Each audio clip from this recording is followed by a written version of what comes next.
fanatanjahantena mitony lalao fifanitsanana fiadina ny tompon-dakana Nalamanga ho an'ny fanatanjahantena eo anivon'ny mpiasam-panjakana mivondrona ao anatin'ny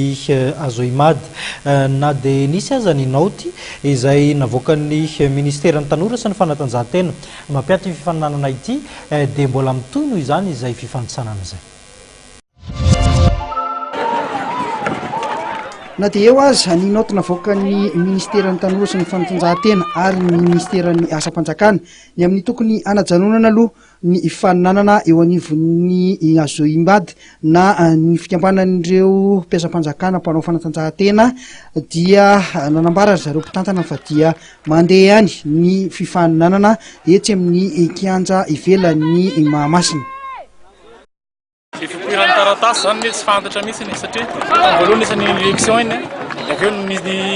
ministère sport iny namerina l'élection ary nandeha ara-dalàna ary élection vita zany efa nandeha le ouverture reny tampotampoka nisy le taratasy tsy fantatra zany fa mety misy olo anatin'ny ministère zany manakorotana eo zany dia manakorotana mpiasam-panjakana satria ty sport ty tsy resaka politika ty fa sport natao mpiasam-panjakana zay efa reraka miasa anatin'ny mandritra an'le androm-piasana zany fa weekend zao tokony mba manao sport nalana le stress rehetrarehetra reny dikan'izany tsy tokony fanjakana no andrara olona anao sport tokony farafarasina reo va dia manjanaka any an-trano tsy manaiky olona andeha anao sport.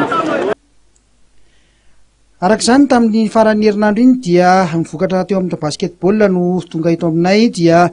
ny RTS nandresy ny MC PASP tamin'ny isa 27 ny MEN nandresy ny Musipress tamin'ny isa 17 ny MEPAT nandresy ny APMF tamin'ny isa 27 ary ny NFA nandresy ny DGP tamin'ny isa 7 ary ny Université Antananarivo nandresy ny MMF tamin'ny isa 5 no 5.